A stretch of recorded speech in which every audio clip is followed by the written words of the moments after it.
we convert the Festo line from Allen Bradley 1500s over to Siemens 1214s.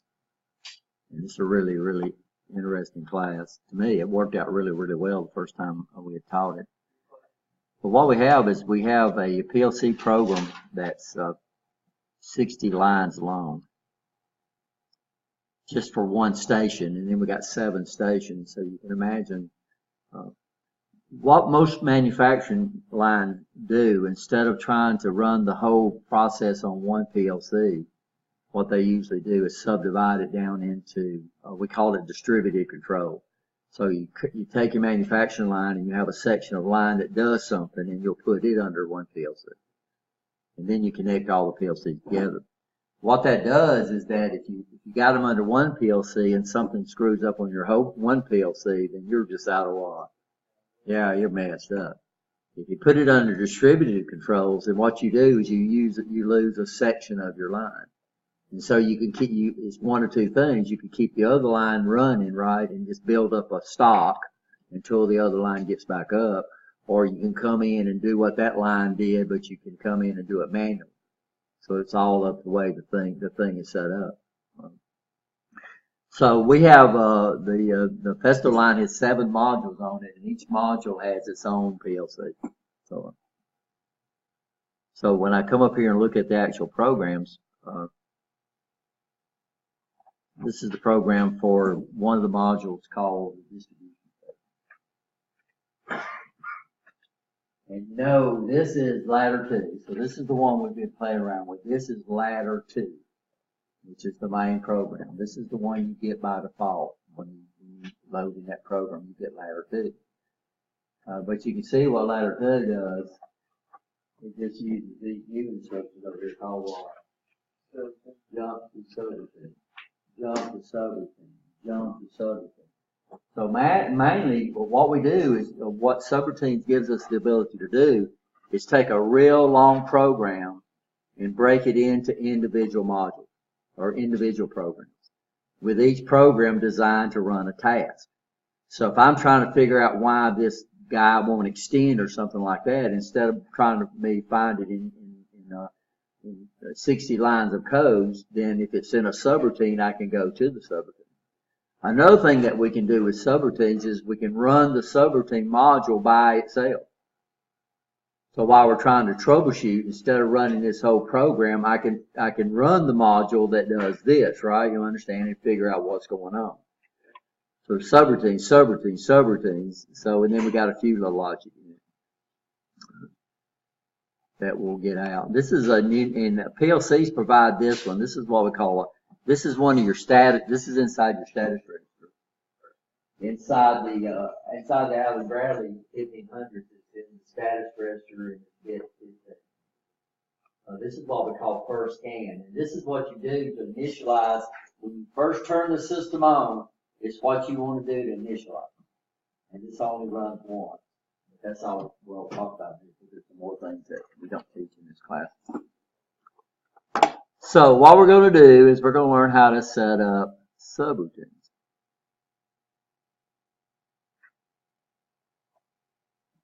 And what chapter is this in the book? I thought I had it loaded up, guys, but it don't look like I did.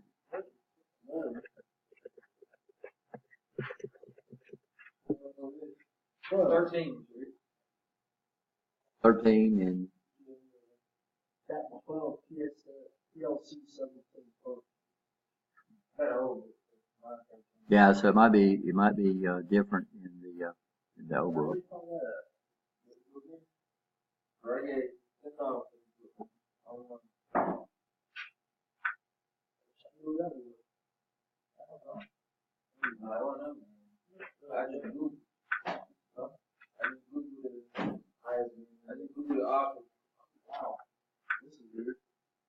I'll see if chapter 13 is. So I have it down as chapter 12 too. So the PowerPoints are.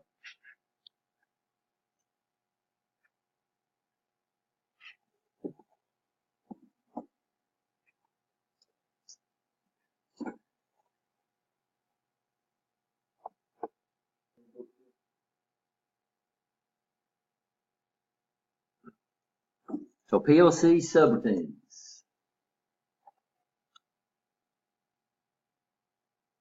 Describe the function of subroutines in the PLC ladder diagram. So odds are, we call it structured programming, where you take a big program and then you split it up into separate modules that we call subroutines.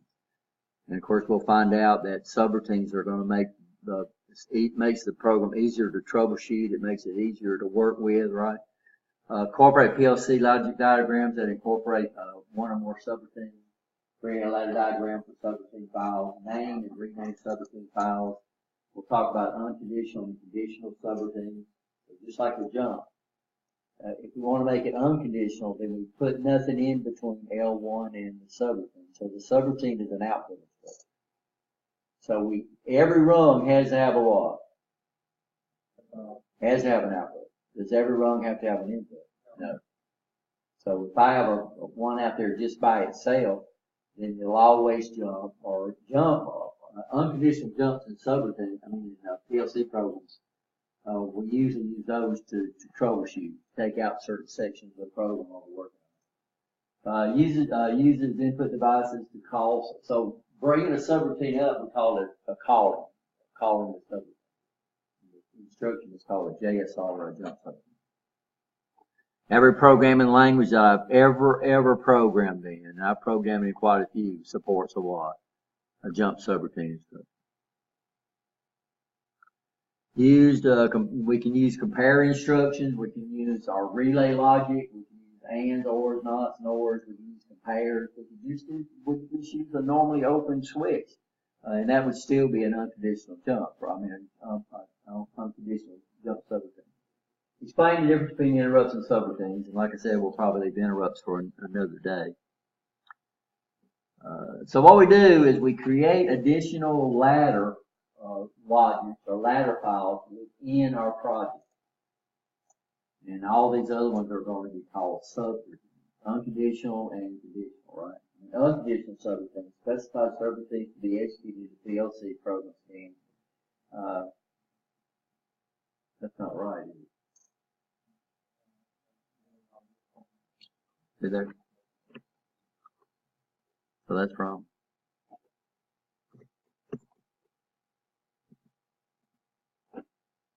So conditional subroutines, the specified subroutine to be executed in the PLC program scan depends on the state of a what? An input or inputs, right? Or the results of a ladder program. So sorry guys, I don't know how that got in.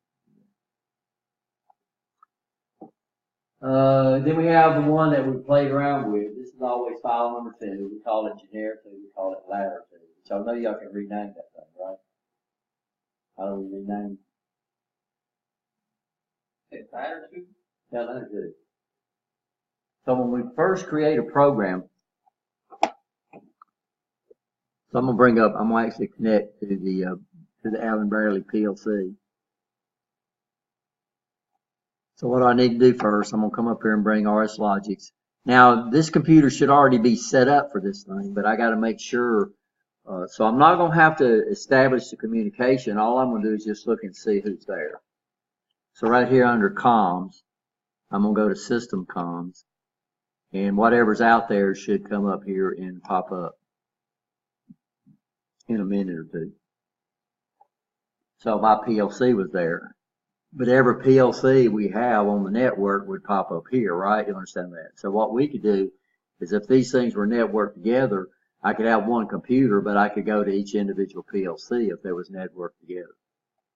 So it's there, so I'm going to say okay, so we should be okay. So when I come up here and say I'm going to create a new program, first thing it's going to ask me for is what? Yeah, the CPU, right? So we'll come down here, this is 1100. So we're looking for the MicroLogic 1100 Series B, right? Now automatically it created, up here they call it ladder 2. Right there. Ladder 2. Yeah, but down here they call it file 2. So this is file 2. What we can do to change the program is we can come up here and just right click on the tab and then choose what? Oh, kind of like how you did in PLC3, how you named it. But it's still file number 2. No matter what name you give it, it's still file number 2. So this will be what we call the main program. This is going to be the program that usually calls the other subject. And this is given off later on. But what I'll do is I'll come over here. So there's ladder 2. What I'm going to do is I'm going to come over in program files and I'm going to right click on it and type in what? Hit new. So what it does automatically, guys, is it gives you the next file number that's available for you. Automatically gives them what? 3. Right? Can you change that? Sure. You can make it 10 if you wanted to. Right? So we'll leave it at 3. And then what we need to do is give it a name. And then we can put a description down. And what does it do? When I come up here, now don't add it down here. To get it to pop up, I have to click on it. So now I got two program files. This is the main file right here that I'm calling what? Rich. This is ladder 2. And then file number 3 is called Raymond. Everybody okay? Now some of your, if you go in and look at the 1000 PLC, you cannot create additional ladders. All your ladders are already there because it's a fixed PLC. It's only on these PLCs like the 504s or the 500 series or the MicroLogic series. That's not a fixed PLC. This I call it a hybrid PLC. Is where you can come in and create more program files. So what I might try to do next class is hook up one of the 1000s and show you the difference between a fixed PLC and then this PLC that I call a hybrid PLC. So in my opinion, a hybrid PLC comes as a fixed PLC, but what can you do? You can strap modules onto the side of it, right? Increase, huh? Yeah. So like I showed y'all before, these are the modules we can add that supports the 1100 PLC. And notice on the 1100 we could add up to 3 additional modules. And then after that, so this is the number of modules you can add on this guy is 3. So I could add, I could add 4. 0 is already there, right? That's internal, right? Everybody understand that? So we could add 4 additional modules on the side of it. If I needed to add more than 4, then I would buy another PLC that gives you the ability to add more modules. Everybody okay? Okay. So that's the way we create. So how do you create additional program files? Just come over here on program files and do what? Right click on it. Choose what? New. Notice it automatically gave it what? 4, but I could come up here and give 6 if I wanted to, and give it another name, right?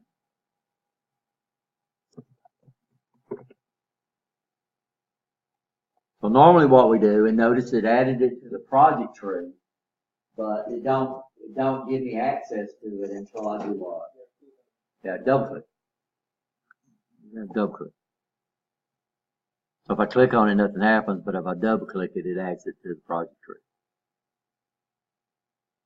So right now, this is ladder 1. This is the main program. This is the one that you get automatically when you do what? When you create a project. Everybody understands, right?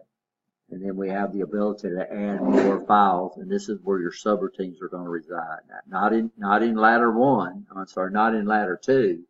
They're going to be in either 3 and on out, right? Understand? Are we okay?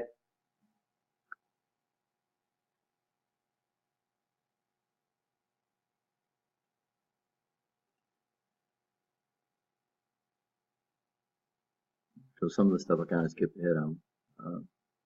Structured program written that consists of several modules or subroutines, not a lengthy single program.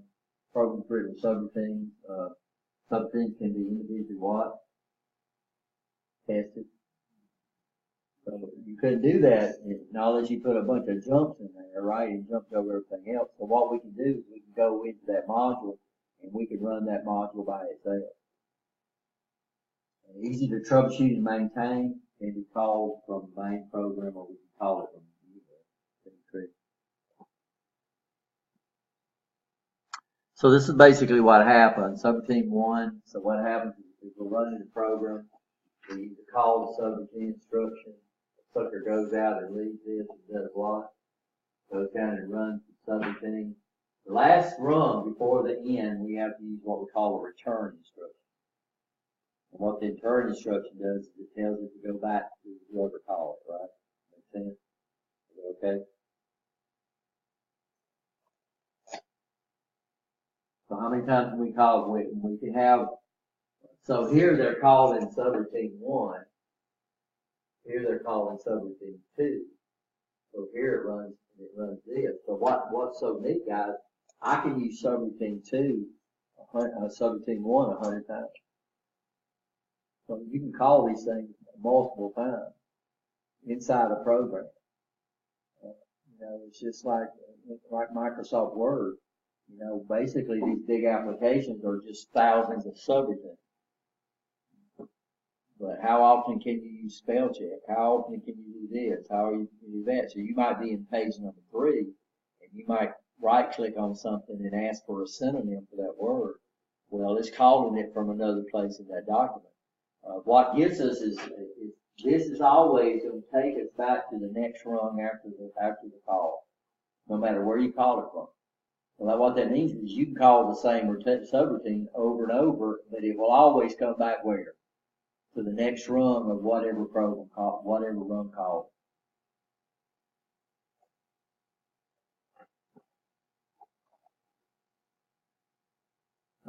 Jump to subroutines. Jump to subroutine is an output instruction, so it goes where? All right. It goes on the right, on the L2 side, right? Understand. A conditional and unconditional jump, there are no control devices between L2 and between L1 and the JSR instruction. Conditional, if it's a conditional, we can have all kind of control devices. Any input instruction can be a control device.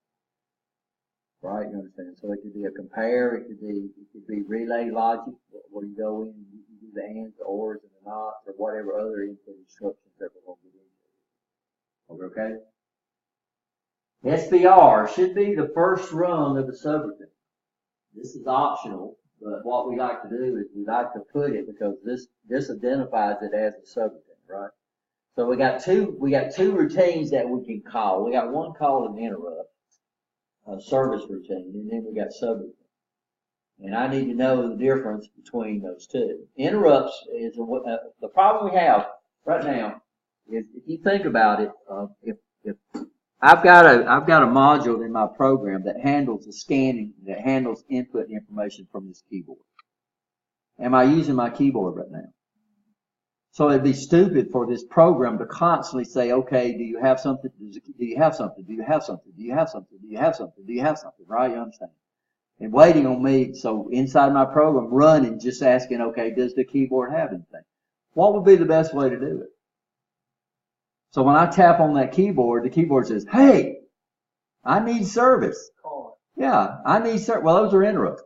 So interrupts would be if, like, I'm running a formal classroom and scanning. This is what I'm talking about. So I talk a little while, and I would stop every once in a while and say, Kareem, you have any questions? Delbert, do you have any questions? Mr. Bevins, do you have any questions? Mr. Brown, do you have any questions?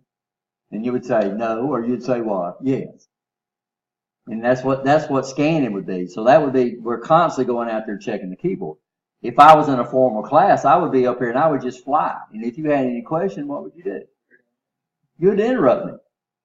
And what I would do is I would finish my sentence, right? And I'd say, okay, what question? And that's what interrupts gives us the ability to do. So later on we'll look at interrupts. So it'd be nice if I've got an extremely high priority push button, instead of waiting for it to scan, when we press that button, it don't scan it until we do what?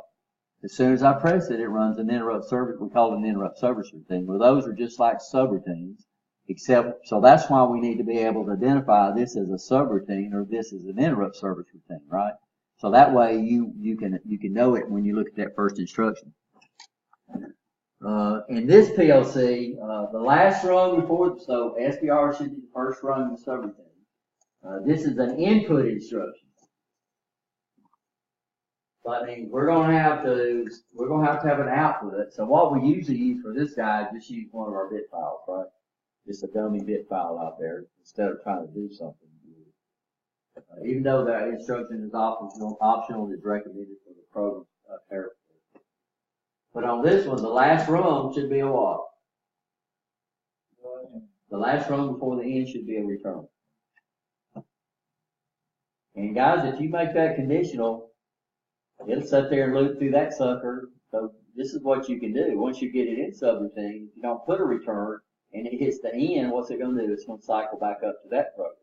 So what you can do is you can sit there from now to doomsday, right? You understand, and test that module out.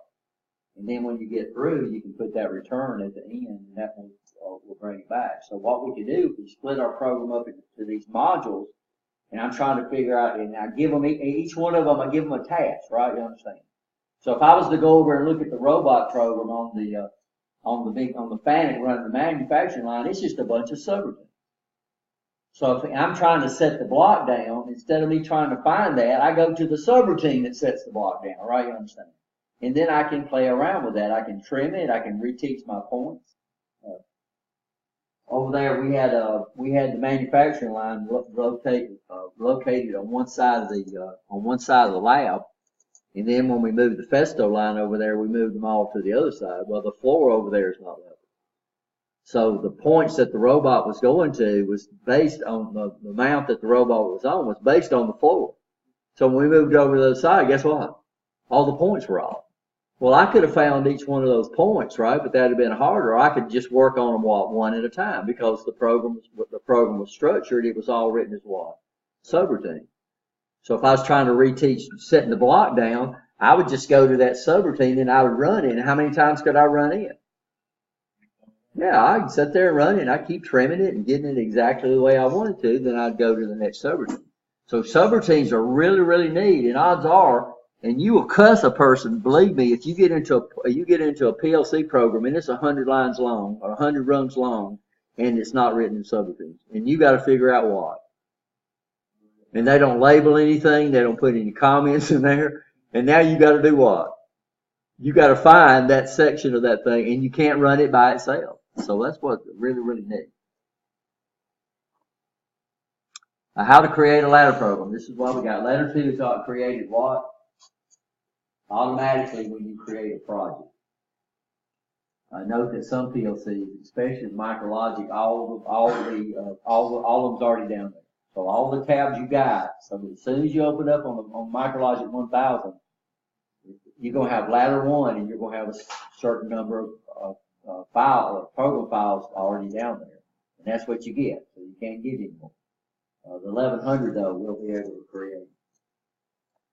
Right click on the what? Program files in the project tree. Select what? New. Right. Enter a file name. If you take the default, it's going to automatically increment them through you. It'll start off with file 3 on 3, right? The next time you create one, it'll automatically go to 4 or 5, and that's usually what we do. And then we need to give the file a name. So that's going to put a name on our tab. And so what you do is you come up with a tab, you come up with a name, sort of what represents what that little module does.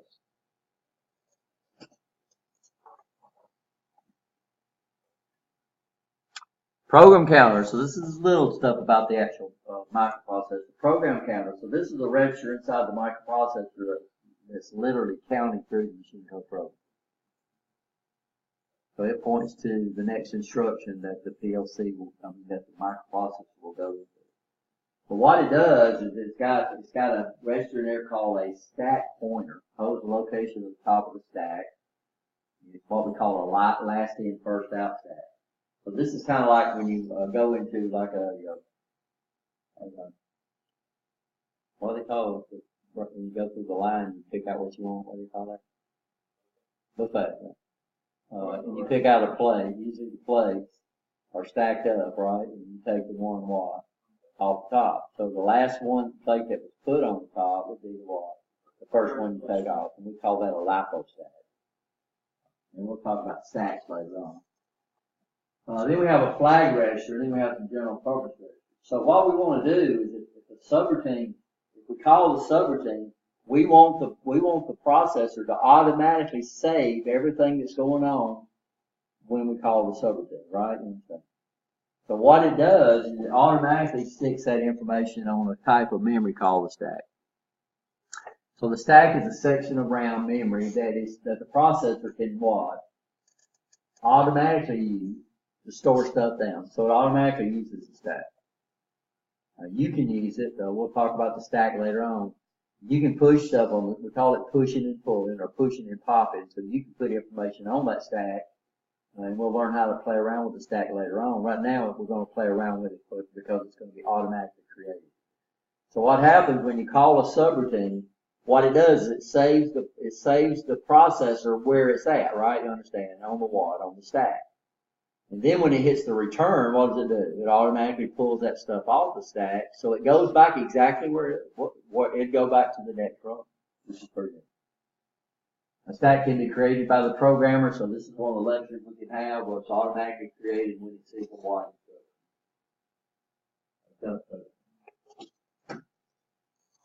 So this is just a place that the processor can automatically save stuff that it needs to do what? That it needs to use later. So when a JSR is executed, the processor automatically creates the stack in the RAM memory. This is in those those S0 files, right, that we can't what?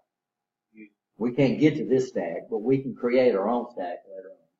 The contents of the program counter saved, the flag register, and general purpose registers, these are saved on the stack. So now the microprocessor knows how to get back to where it came from, right? Does that make sense? And then it executes the first run in the subroutine. And then when it hits the return instruction, what does it do? Pulls all that stuff off the stack, and it will go back exactly where it was. It'll go back to the next run because it saved that, right? You understand? So just as like me, I got a stack right here when I wrote down those questions, right? So now I can go back to my stack.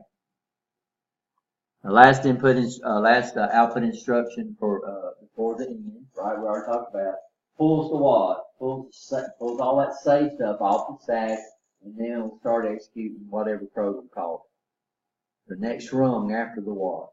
The JSR. Everybody okay?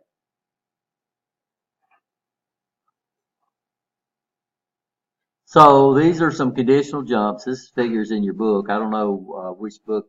You got the book, so somewhere inside this chapter is this. So this is what we do on a JSR instruction. Is we come up, if it's conditional, so these are conditional JSR instructions. Okay.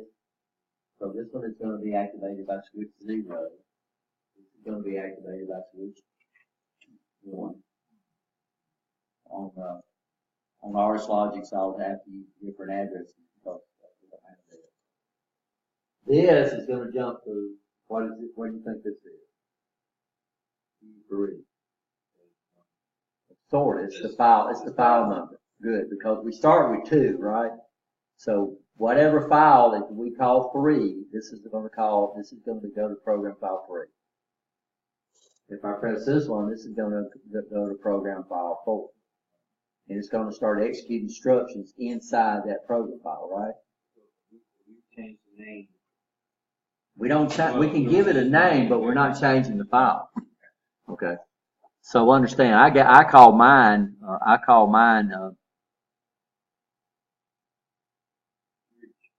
yeah. But see, here's the file. So this is your main. This is what we call this ladder 2. This is the main program. This is what's automatically created. Anytime you create a project, this guy's automatically created for you. So if I wanted to call this subroutine, then I would use U:3. If I wanted to call this subroutine, I would use U:6, right? Y'all understand? And that's the way we address which one of these guys we're going to call. Down here, if you don't give it a name, it calls this ladder 2, it calls this ladder 3, and then it would go to the next one. It would be called ladder whatever it was, right? You understand what I'm saying? But what you probably need to do, or what we do, is we try to give it a name that represents what the subroutine does. By the way, you can rename these any time. How would I rename it? Click on it. Just come that right click on the tab, and then I can come up here and do what? I can rename it. I can delete it, so I can delete it from the project tree, right? So I come over here and do that. What did it do? No, it just removed the tab. I'm sorry. So to delete it, I think we have to come over here and then do what? Delete it. When you delete it over here, all you do is you're not deleting the project tree. You're just getting rid of the tab, right? Are we okay? Are we okay? Pretty cool, ain't it? When it goes to the, jump to the 17, will it pull up that file so you can actually see the ladder logic? No, because your PLC is running, right?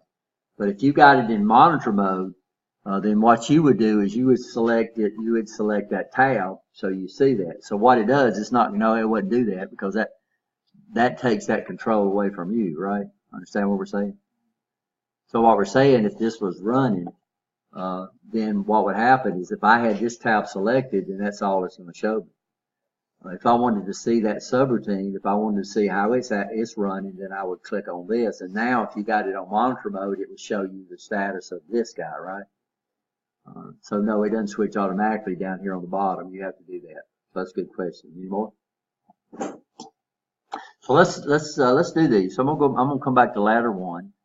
And this is actually, we're going to actually put this in the PLC. So I'm going to insert a couple of rungs, right? I'm not going to do it for you now. I'll pull it down. Then we're going to put a push button. And then here we'll put a push button. And then over here, where's our JSRs at? Nope.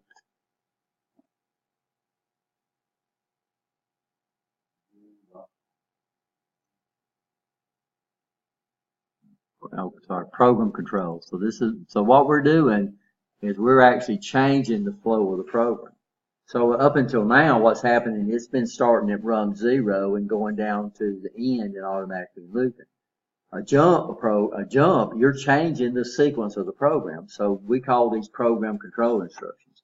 So there's your jump, there's your label, here's your JSR, here's your return, here's your SBR, and we'll talk about those later on. So what I would do is I would come up here, I'm going to say JSR, and I'll come in and pull that down. And then I'll put a JSR right here, right? This we're going to use input 0/0. And this one, we'll give it a symbol, yeah. So we'll call this the sub 0. Oh no, well we could call it anything, but this is actually going to be file what? 3. And this right here is going to be, this is going to be input 0/1. I'm hitting that instead of, and then we'll call this sub 6.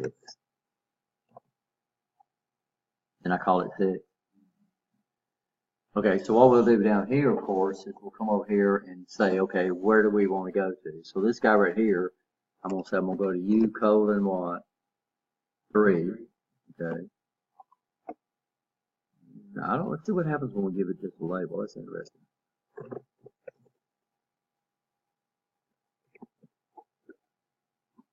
It labels that up there. And we'll send this one to U:6.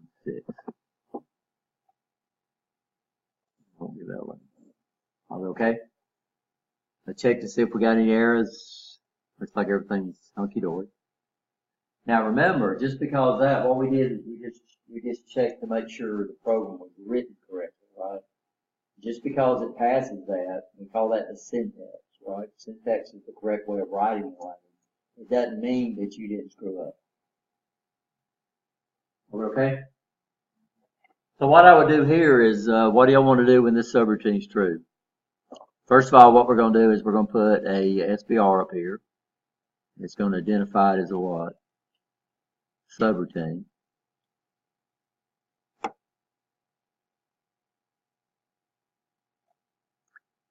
And then we'll put an SBR up here. It says, hey, I'm a subroutine, right? You understand? And what, this is an input instruction, so what are we gonna have to put out here? Yeah, and we usually use one of our B3 files, or maybe a B10.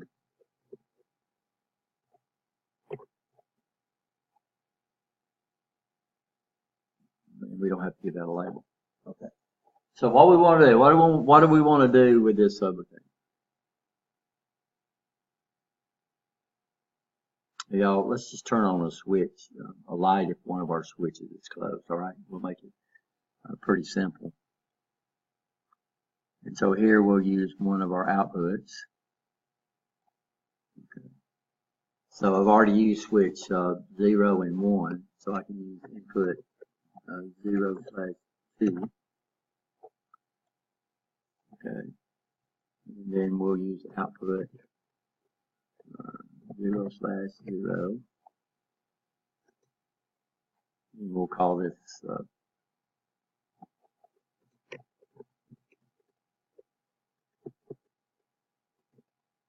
like it.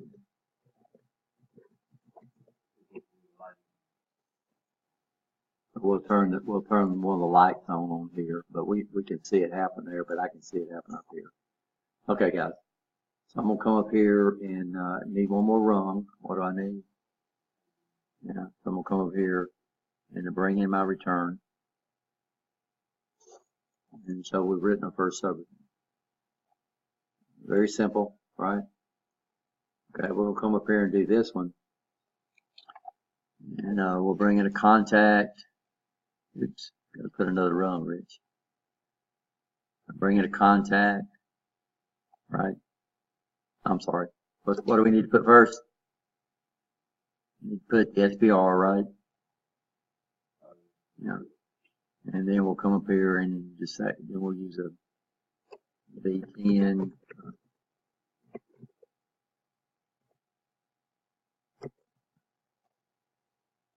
Okay. Then we'll come in here and put another rung. That works. It works down here. Up there, it don't want to work every once in a while. So we'll put another rung in here. We'll put a normally open contact. We'll go to another one of our outputs. So here we'll use input 0/3, right? Isn't that where I'm at? And I'm not going to give it a symbol, guys. In a hurry. And then we'll use output 0/1.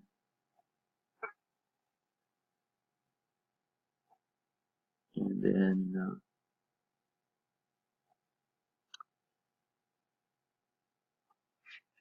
then we'll put a return. And then we'll get rid of this guy.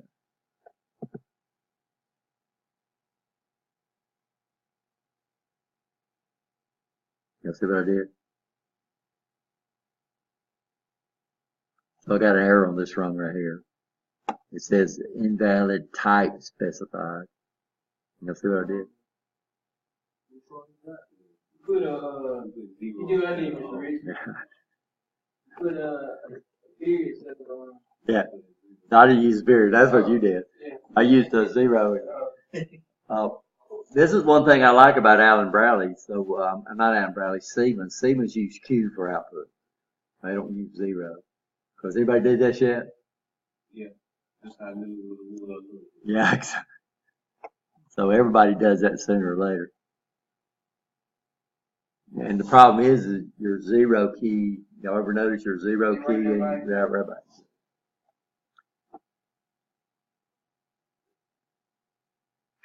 So we got our subroutine, right? So we can come up here and do what now? We can download it. Give it a name.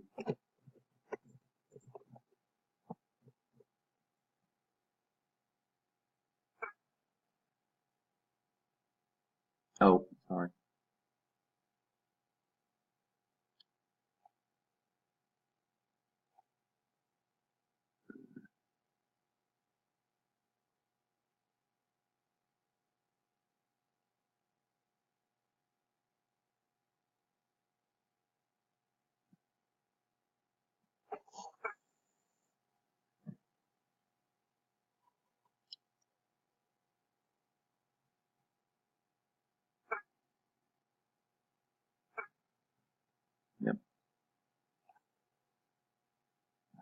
So switch 1 is already closed. Let me get rid of this.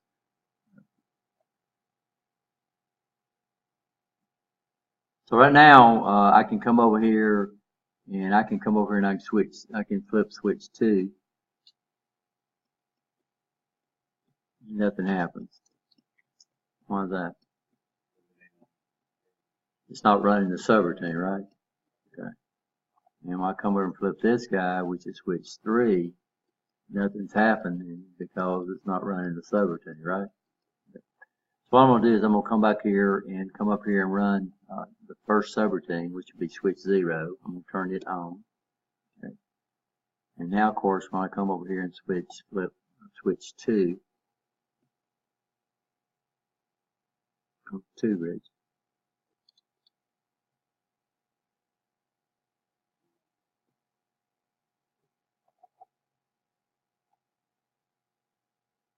Subroutine 3. This is 3. Oh, this is 3. I got them out of order. Sorry.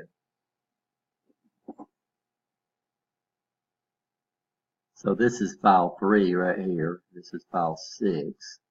So they're out of order. What happened is I closed it out, right? And when I closed it out, I got them out of order.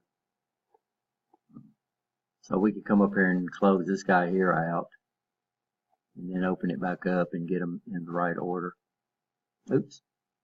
Okay, so now we're in the right order. So this is switch 3. So here comes switch 3. Y'all can actually hear it, right? So let's say I come up here and I turn this off and I take the subroutine off. Notice what happened. So now I can come over here and play around with switch 3. Switch 3, Rich. Nothing happens. Why is that? Well, we're not scanning the subroutine anymore. So it's not updating the outputs. It holds whatever it was last, right? You understand? How'd you turn it off? I just came over and took this switch off right here. Okay. So what happens is I'm going to come over here. Let's turn switch 0 back on. Okay. So I'm going to come over here to this is subroutine 3. And I can come over here and move switch 3. And the output follows it, right? All right, see that? So what I'm going to do is I'm going to energize it, and then I'm going to come over here, and I'm going to turn off switch 1. And then I'm going to come back here. Now switch 3 means nothing. And why is that? It's not being scanned, right? We're not telling it to scan it, right? Everybody understand that? It's just like on this one, I can come over here and use switch 2. And this does nothing now because it's not being scanned, right? You okay? So this is something you got to realize. So if you don't run the subroutine and you've got an output turned on, it's going to do what? It's going to stay on. If the output's turned off, it's going to stay off until you tell it to scan that subroutine. So we'll turn it back on. As soon as I turn it back on, the switch is off. It should come over here. Okay. And so see, it turned it off. So I come over here. This is switch 2. Nothing's happening with switch 2. So what we're going to do is we're going to run the subroutine, right? I'm going to use switch 1, turn it on. And now we should be able to control this output right here. Now your switches can't be the same in any of these. No, you could. Switches can be duplicated. I could have used the same switch on all the subroutines if I wanted to. Your switches can be duplicated as many times as you want to. So yeah, I could have the same switch, switching subroutine 1 and subroutine 2. Well, I guess what I'm asking is the switches that are in the subroutine are not affected by the rest of the program. Yeah. So let's just do that. I'm gonna take this thing offline, and then what I'm gonna do is I'm gonna go to this subroutine. We lost it, so. You can start from 0 on each subroutine and switch it, but on your main program, you would have to go from 0 on. Well, you can duplicate inputs as many times as, so if you come up with. I get that, but when you flip that switch, it's going to flip them all. Yeah, we could do that. I mean, I could literally pull two subroutines up at the same time if I wanted to. Yeah. So what I could do right here under Rich is I could come over here in our ladder 2 is I could assign this both to switch zeros. It's just now it would run the first routine. When it saw the return, it would come back here and run the second routine, right? If I opened up the switch, it wouldn't run either one of them. So yeah, Go to the main program. this is the main program. It's just not in the right order. And I'll go to the server. I don't have Charles up, so let's pull Charles up. Oh, Charles is up, ladder 2. Oh no, what's happened is it shifted over on me, sorry. So what I want to see is you have switch 0 in your server. Okay, well, let's come over here and let's bring up, we're missing Raymond. There we go. Let's come up here and assign the, first of all, we'll come up and we'll assign these both to 2. So now we got both subroutines using the same switch. So we'll come over here on our main ladder and we'll download this. And Will, you want to go ahead and assign these to the same switch? Well, let's call this subroutine. No, that don't show us what I'm trying to demonstrate right now. So I was trying to see one that's the same in the main program and same in the server. We could do that, but that would basically, So that would be effective. well, no, it wouldn't be effective, but it would be a waste of a switch. Because because it's got to be true to go into the subroutine, right? You understand? So if you make it true while it's in the subroutine, it's not going to, it won't be anything. That makes sense? Not at all. I'm trying.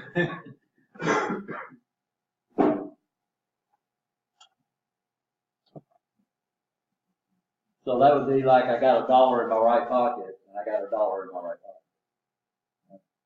But what we're saying is that if I make it true in the subroutine, it was true to get into the subroutines. So you do have to have different switches or inputs. Your inputs do need to be different because it will be. It's not going to hurt anything, but you're wasting the switch. Okay. So if I put switch 0 to get into the subroutine, And, it has and then I use switch 0 in the subroutine, you're wasting a because you only switch. got that one. Yeah, I mean, you're wasting a switch. I mean, it won't hurt anything. You won't get an error. It'll work fine, but you're just wasting the switch. Well, you're not even wasting the switch, but you're just wasting it. You're adding scan time. So every input, everything you put on a rung adds a certain amount of time to your scan. So it wouldn't affect the operation of the subroutine, understand. It's just that you're putting an extra device in your subroutine that don't need to be in there. Understand what I'm saying? I understand. Yeah. So I need switch 0 to get into the subroutine. So switch 0 had to be true to get into the subroutine. And now you're making switch 2. So for all purposes in this class, we should start from 0 and move our way up. I don't know what you mean. I mean, I can make this 0 if I want to. It's just now it'll cause the same subroutines. Right? I'm thinking this one. No. But I don't even have to go up. This could be switch 15. This could be switch 32. Yeah, the numbers don't matter. No, numbers don't matter. Yeah, I get that. That's fine. I understand. And we could call the same subroutine from different locations. I could use a different switch to call subroutine 3, Yes, right? I understand That makes sense. But what I'm saying is, since I'm using switch 1 to call the subroutine, then I wouldn't use what? Then I wouldn't use it inside the subroutine because that would just be adding more time to it. So all we're going to do here is y'all made me lose my thought. So what do we do?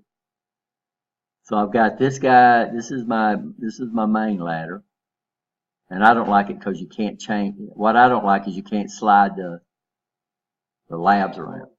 Yeah. So what you literally have to do, guys, is you literally have to close them down, and then you come back and do what? Then you add them the way you want to add them. And I messed up there. So we want Rich first, right? Then we want 3 next, and then we want this guy next. So this is the main program. This is ladder 2. And then this would be subroutine, file what? Raymond is 3, and this is 6. So what we're doing is we're putting the same switch in both the subroutines. Turn both of them on. No, right now I'm just going to do one, just to show you that. Okay, are we okay? So we'll download this.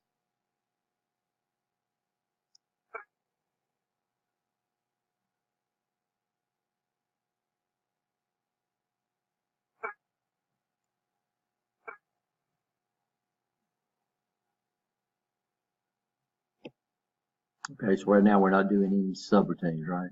None of the subroutines are running.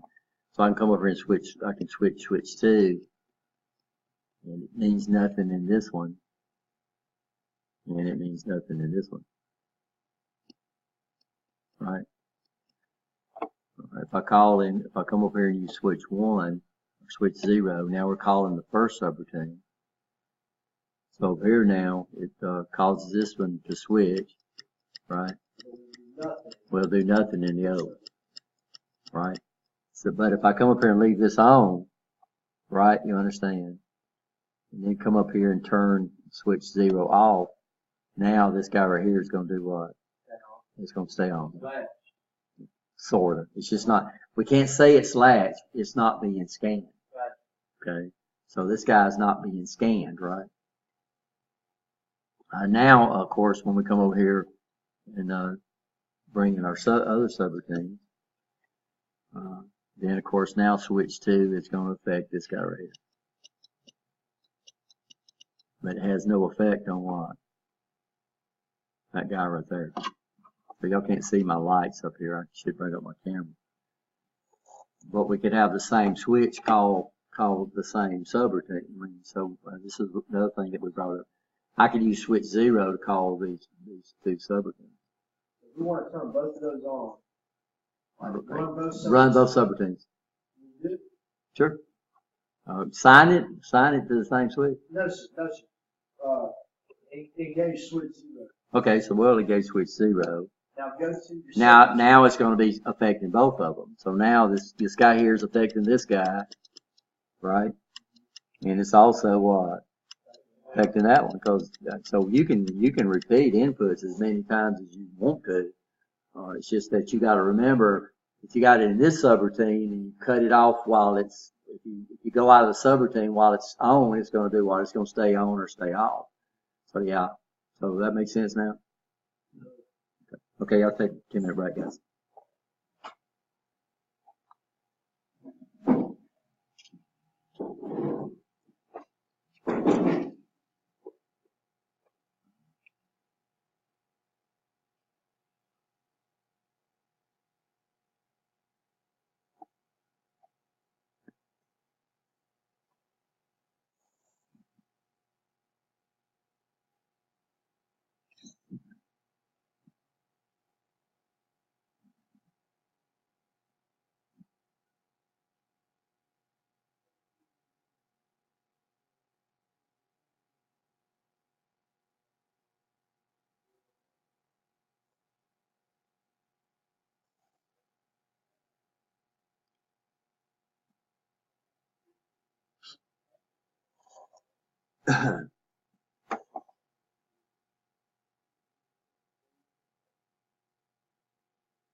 So most lengthy programs are, so we take a big long PLC program, usually break it down into what? Individual modules, and then put those modules inside the separate. Okay?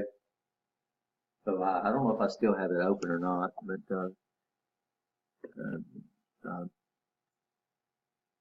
yeah, I did.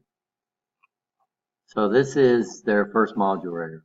So they call this P_OR. So this is their ladder 2. Right, you understand? And look what it does. Calls a subroutine. This is unconditional. So this is an unconditional JSR, right? So it always runs file 6. And then this is conditional. So that depends on this switch. And then we have 2 more run, 3, 4, 5, and then things over, right? And then there's JSR down here. So it always runs that. So you can see the main program is just very, very few rungs, right? Huh? Mostly subroutine. And like I said, if we run a program on the robot over the manufacturing line called Mechatronic, and every line is there JSR, JSR, JSR, JSR, right? And what that does, it allows us to. Now, I wish they would have done this. So this is ladder 3. This is auto. So this is the main guy that does everything. So it's quite a few runs long.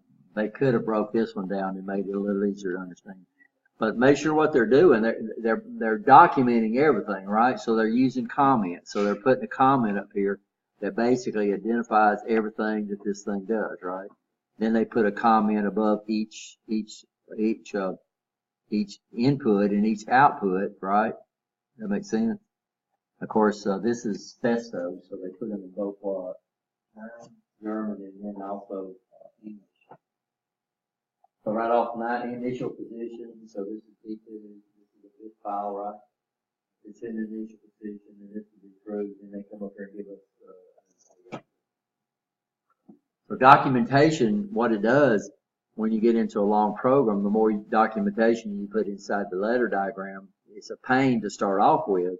But what it is, if you ever come back and have to troubleshoot this thing, you wrote it last year. And you're trying to do what? You got to figure out how this thing works. So the more documentation you put inside the ladder diagram itself, the easier for you to come in. But this is just a sequence of things. When this is true, when this is true, when this is true, it falls down through there. And then the very last rungs is nothing but output instructions. So latch, unlatch, we played around with that a little bit, right? By the way, this is what it does. If it can't fit, it draws arrows, and what it does, it's still the same rung, but it allows us to take a real long rung and put it in between that, this L1 and L2. So that's pretty common. And then this is where it actually does the outputs. And then the next subroutine starts right here. So this is ladder 4. Okay.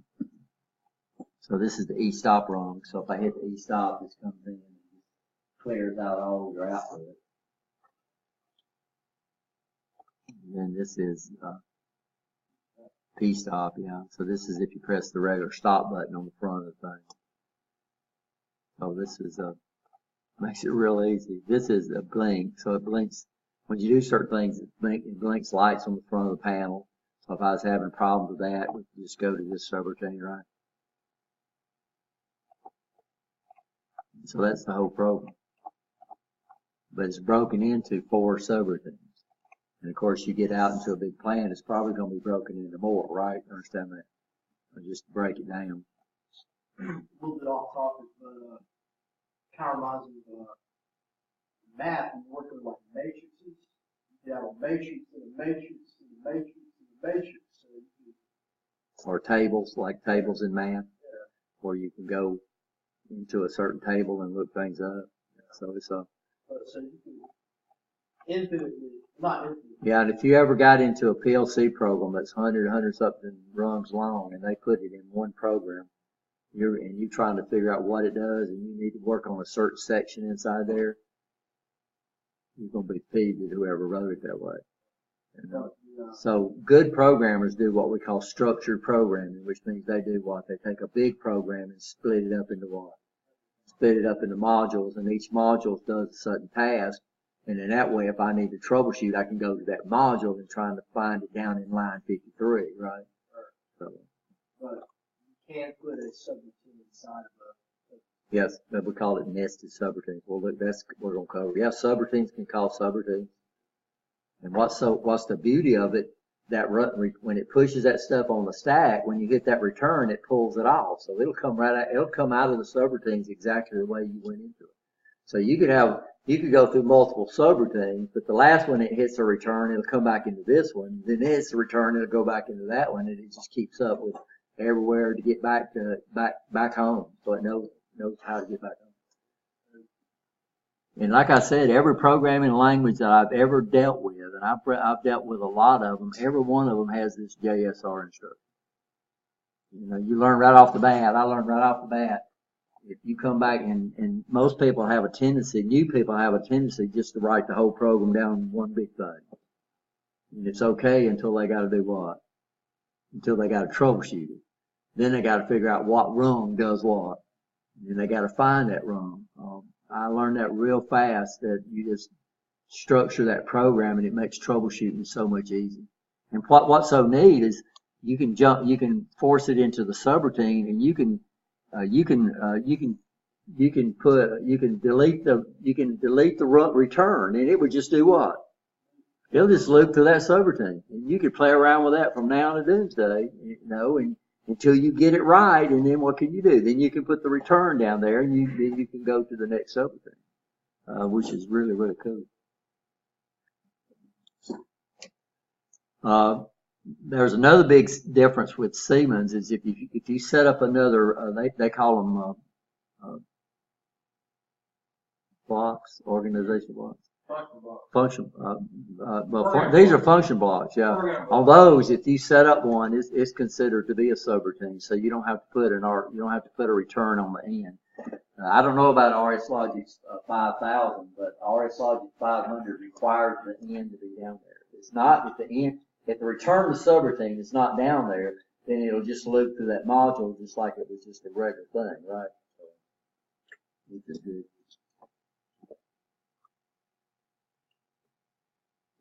So we went through how to create them. Everybody okay? Not too hard, right? So all you do is right click on program files, right? Click on what? New. Then it pops up. It'll assign it the next consecutive file, but you can give it any file you want to, right? Past 3. You can't do 2 because 2. And then you need to give it a name, right? And the name needs to be sort of what the subroutine does.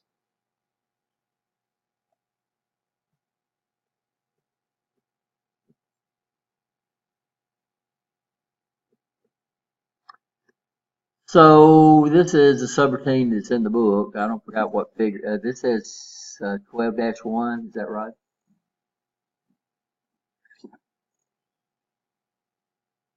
You got a counter on? Yeah. Let's let me get this thing so we can see it. Y'all see it in your book? So we start off with a counter, then we get these are all conditional. These are all conditional instructions. The condition is done. So we'll go to this subroutine. If the count is equal to what? 10. We'll go to this subroutine if it's less than what? 10. So we'll start off with these two subroutines right here running, right? Then if it's greater than 10, then it'll call it something. And of course, what they should have in the book now is they should have the subroutines. So remember, if you use the JSR, if you use the SPR instruction, which identifies it as a subroutine, then what you need to do is make sure you put an output bit up there. We usually just use one of our internal file bits, right? Because you want to sacrifice an output that's going to be true all the time. Well, that guy right there is examined true all the time. So if you use one of your outputs, it would stay what? It would stay on all the time anyway. So it looks like this guy, this subroutine here is going to turn on output 0 automatically. It's gonna turn on motor one, and then it's gonna return. Now, I have no idea how we're gonna turn it off once they're on. But this is not my subroutine, this is the book. So this is the next, this is subroutine 1, this is subroutine 2. So what should this guy do? So we probably need to put some control in this. I need to look at mine. Y'all understand what I'm saying?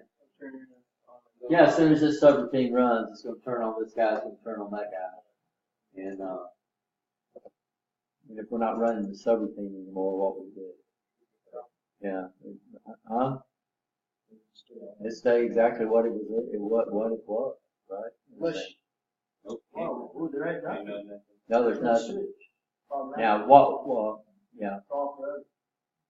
once it runs one time, well, we'll see. I think I probably put something in mind, so I wrote the program for the 1100. This is subroutine 3. It's going to turn on a pilot light, and it's also going to bring in a motor contactor. Y'all realize that this guy right here is not running the motor. This guy right here is pulling in a relay that's running the motor. Okay there, right? It's very hard to run a motor off a PLC. So let's see what so I'm going to bring up RS Logic. I think I've got it loaded in. So here the guy's at. Right.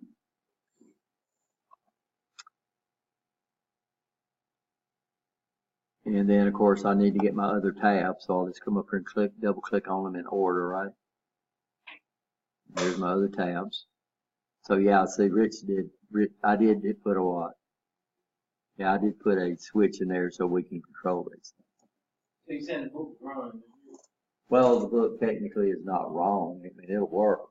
Just say But the problem is if we run the subroutines once, You're saying that the outputs will stay on all the time. We have no, yeah. So even if we disable the subroutine, they're still going to be on. So yeah, so we definitely found this later on. So we've got a switch. So we're using. So I'm using switch 0 for my counter. Then I'm using switch 2 for this subroutine. Then I must be using 2. I'm using the same switch on all 3 of them. So this is what we was talking about a while ago, right? Okay, so we'll come up here and we'll download this.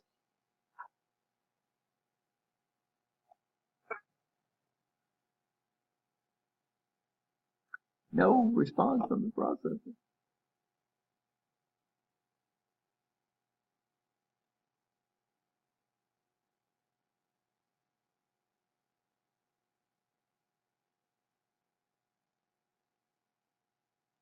Huh.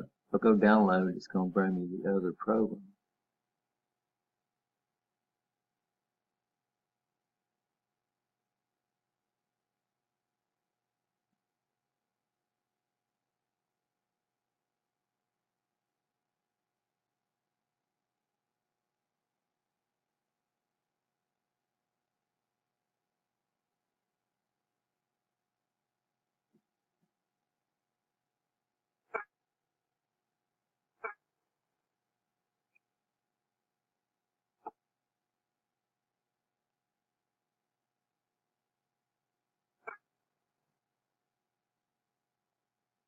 So, wait, let's look and see what it's telling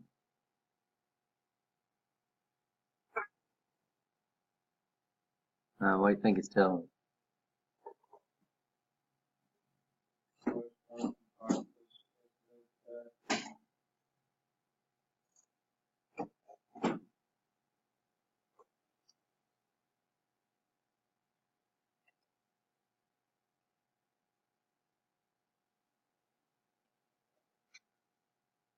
So it's not going to run unless I do what? So this guy was, I have the 8485 hook up. And Yeah, this but is, Ethernet cable to the yeah, so this is the but I don't know if it saves the IP in the address or not. Why don't you set up my Ethernet, guys? So what do I need to do to set up the Ethernet on this guy? Plug it in. What else I need to do? You have set the IP address? Right. Well, first of all, we have to make sure we have the right driver. What program do I run to get the right driver? RS Link, right? And this is also true on 5000, by the way. While I was working for, and it's all, Because I read I had the right interface. I wrote that program I wrote for this interface right here. This program is written around the Ethernet interface. So that means, so what we have to do is we have to come in and configure our driver. So right now I don't even have the Ethernet driver loaded. how are you affecting the last To the DH45. one? Okay. That's the same thing that y'all were using on the 1000s. What I like about that is I don't have to go back and reconfigure this. Like I said, we don't have the batteries in these things. So what does that mean? Turn it on. Yeah, we lose the IP address if we turn it off. The 485 is just there. So I can just plug that cable in and I don't have to go back and reconfigure the IP address. If you write a program using Ethernet interface, you have to, wow. For this brand, now I don't know if like I said, I don't know if RS Logic 5000 did something about this or not. But once you connect to the PLC, the way you're connected to the PLC is ingrained into your program, So right? that's an 1100. Yeah, this is 1100, but we have two methods we can hook up. We can hook up with the Data Highway 485, right? Or we can come through Ethernet. So, Siemens, the only thing Siemens comes default by Ethernet. And if you wanted a 485, you would have to buy a communication module for it. So we're going to come up here and we're going to add a driver and we'll add the Ethernet driver.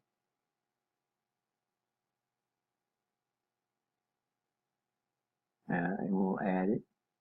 That's the guy it's looking for, right? Oh, I'm sorry. Yeah, what it's looking for is what interface we're using. So this is how do you have it connected, you know? So I have to select my network card. Okay. And now it's running, right? So what we have to do now is we have to run another application called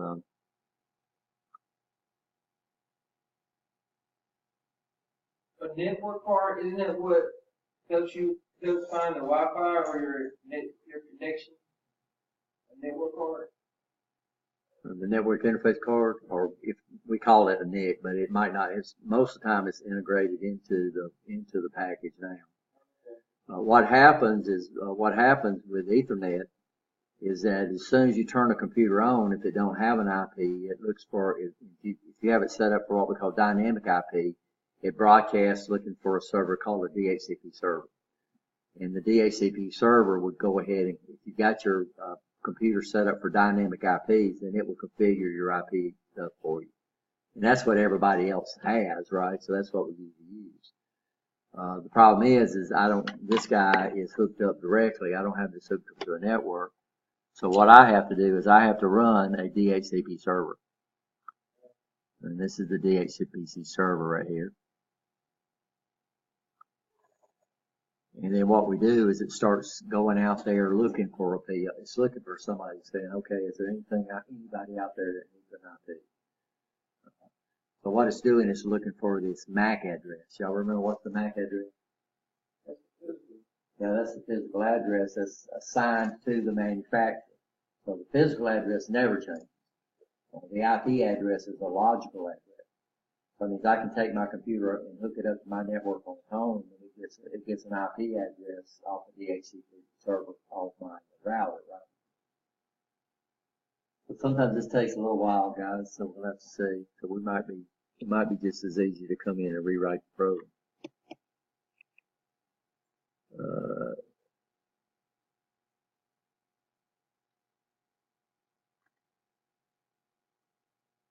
oh, it's got an IP address because it hadn't been turned off. I wonder why it can't find it.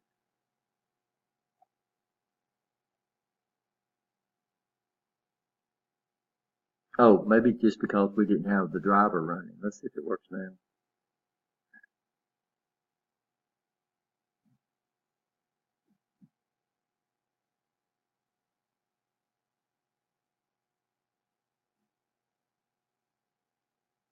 So here's Ethernet, and here it is out there. So I've got it twice, right? So we're gonna come up here and select this guy, and then we'll download it.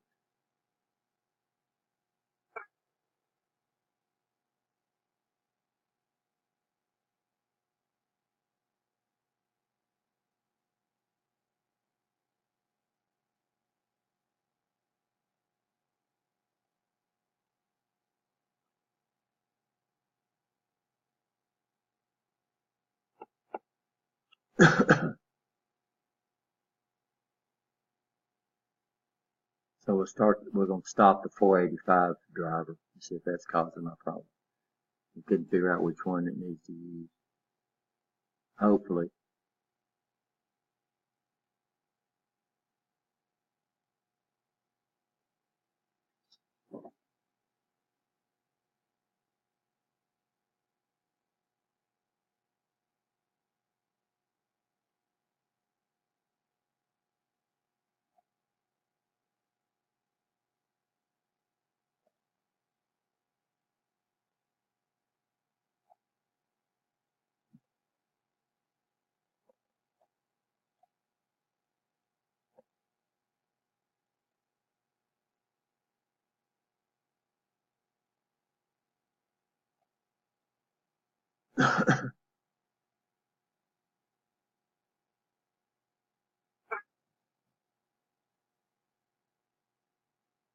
You don't like me, does it?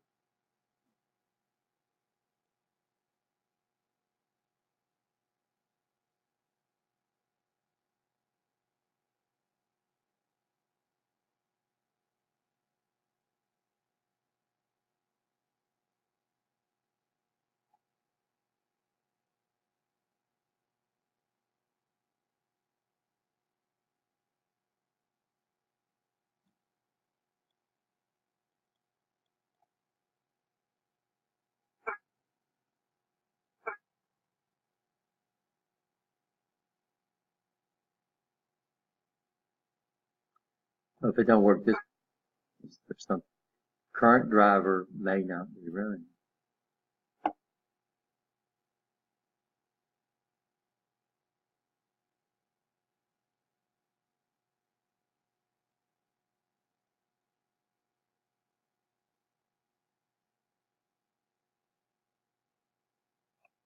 And it's communicating with it because it's downloading the current program in there.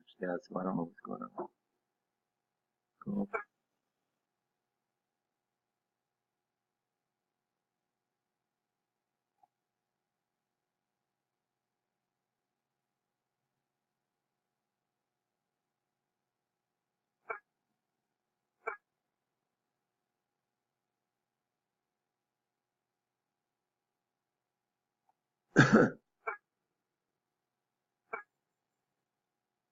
Yeah, so for some reason it's not going to work.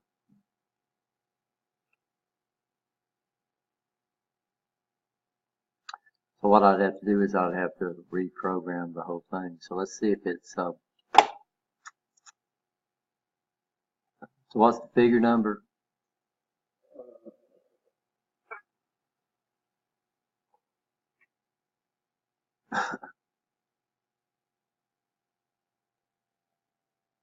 Figure 12, 8,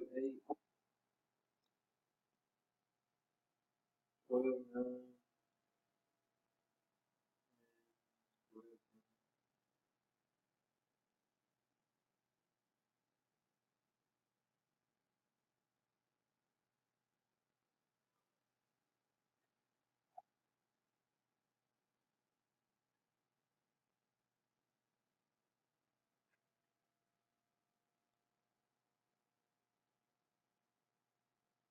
This is it, right?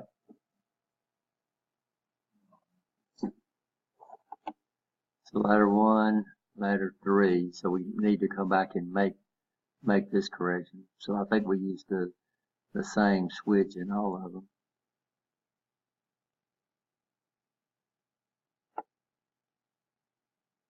Or you could add the reset.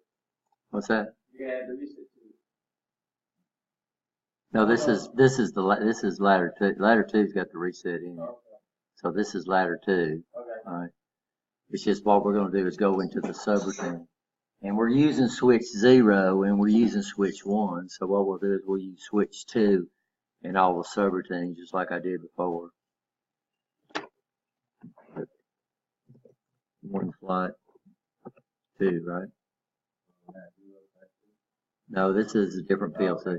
So this is a modular PLC. So my first input port is in what slot? Yeah, if we were on this guy we'd use a 0, right?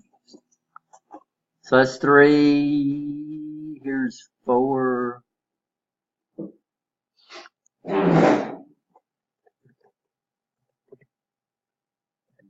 Yeah. Here's 5.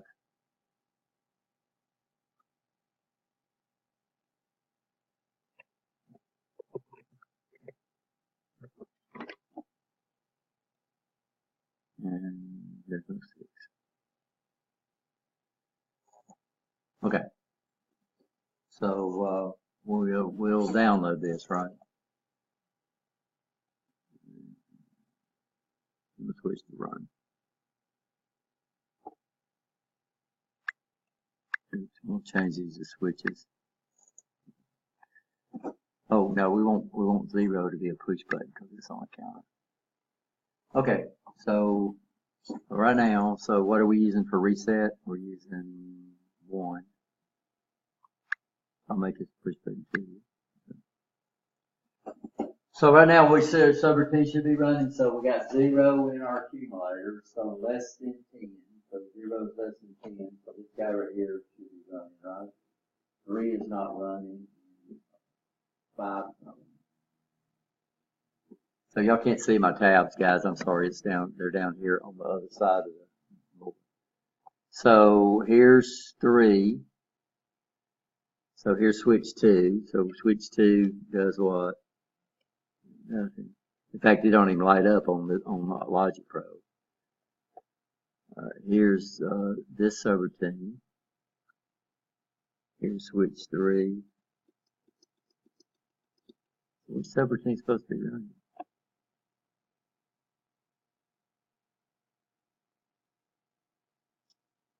So 4 should be running. Okay, so we just go right here. Still not working, is it?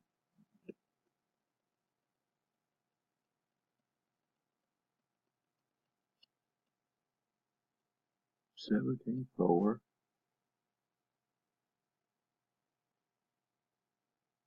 So this is true. So subroutine file is subroutine 2, but it's file 4.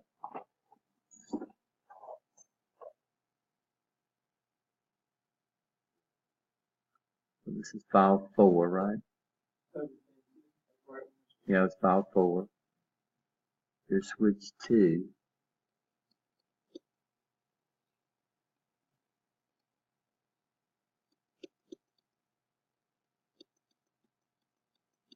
Oh, wrong computer. here's switch 2. There we go. Let's go do it together. We've been playing around with this PLC, and I was flipping switch 2 on this PLC over here. So y'all got to get a laugh out of that, right? So here's subroutine 3, right? And of course switch 2, nothing's happening. Why is that? Because we're not running this subroutine, right? Here's subroutine 4. And of course this guy's the one that's being executed, right? You see that? You can't see my lights flashing, but y'all can see it up here. And here's subroutine 5. It's using the same switch, but nothing's happening here. Okay, so let's go back to ladder 2. So what do we need to do to run subroutine 3? Yeah, we need to make our counter equal to 10. I'm going to come up here and go.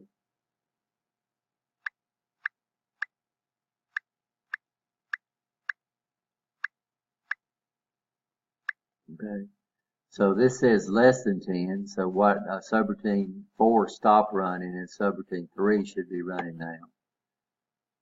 So now I want to go to subroutine 3 and switch to, I'm sorry, file 3. I just used the wrong term. So down here, what we're doing is going to different files, and then what they've given them is numbers. So it gets kind of confusing because down here, y'all can't see it. It says subroutine 2, subroutine 4, subroutine 5. What they should have done is name the tabs is the same as we named them up there. Now the problem is that this is Logic Pro, and guess what I can't do? I can't change the name of the tabs. So, but you know, this is what subroutine we got running. Well, let's look. Well, let's go back to ladder 2, which is the main ladder, right? So we got subroutine. We got file 3 running. We take all subroutine off, right? So how can we get the other subroutine running? Have it greater than 10. Okay, greater than 10.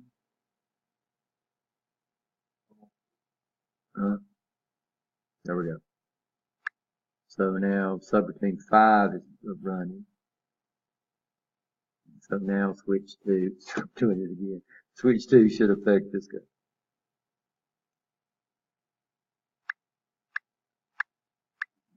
So, but if I leave this guy energized, right, you understand. So now these 2 outputs are energized. We can see, y'all can see the lights over here, right? So if I come over here and go back to ladder 2, then I do a reset. Notice these 2 lights do what? Stay on, right? And why? Because we're not scanning that subroutine anymore, right? So once you come out of the subroutine and you're not scanning anymore, whatever your outputs were in, they're going to do what? They're going to stay in those outputs. That's something you got to understand, that you're over here flipping a switch and you say, well, the output won't change, you know, and what's happening is that it's not running the subroutine anymore.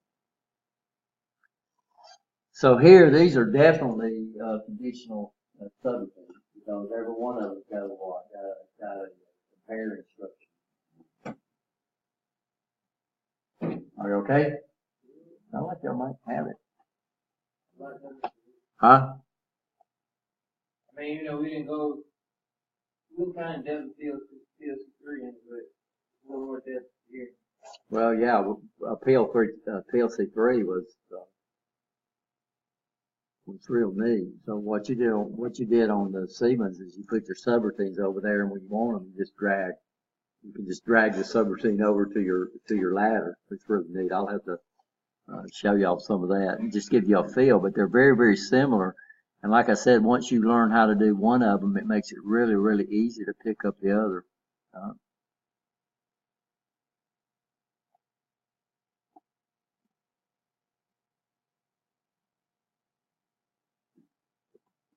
So this one, but we realized right off the bat we had to do what?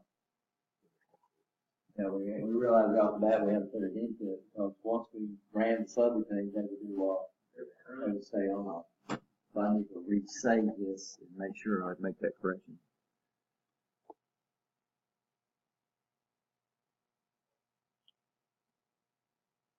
A nested subroutine. So this is what Tucker brought up, is that we can put subroutines within subroutines. And it'll always do what? It'll always find its way back, right? Because every time you JSR, it saves it on top of the stack, and then when you pull it off the last thing that was put on. So a nested subroutine is when a subroutine calls another subroutine. The return will always send the program back to the next rung after the JSR instruction in the program that did what? That called it, right? You understand that? So these are nested subroutines. So when a subroutine calls another subroutine, we refer to that as nested. This image this didn't come out of the book. This actually came out of the manual for the 1100 PLC.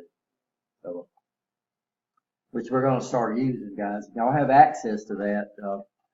So anytime, it should be on Blackboard, but if it's not, when you log in onto your computers, you're going to get a logical drive called Students, and it's not there. And inside there, this is where all the manuals are, but also it should be on the Blackboard side, right? So what we should start learning how to do is use the manuals that come with the PLC. If you can read those manuals, then you can program any PLC, right? Understand? Just knowing what you've learned in this class. I think our domain server is not working, and I keep forgetting to check on it when I'm over there. So this is what we call nested subroutine. So notice we have the main program, right? It comes over here and then it jumps to subroutine here. Then it hits this one and does what? Jumps to subroutine. Then it hits this one, jumps to subroutine. Then it comes down and hits this return. Where is it going back? It's not going back to main. It's going to go back, going back to the subroutine that called it, right? So this will send it back here. When it hits this return, what's it going to do? Send it back to there. When it hits this return, then go back to the main. So we can have subroutines called so if a subroutine calls a subroutine, we refer to that as a nested subroutine. Everybody okay?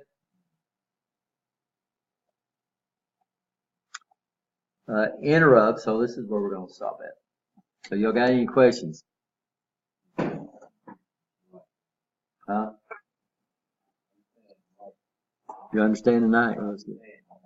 Now, like I said, if you programmed in Pascal or if you programmed in C, if you programmed in Java, they're going to have what?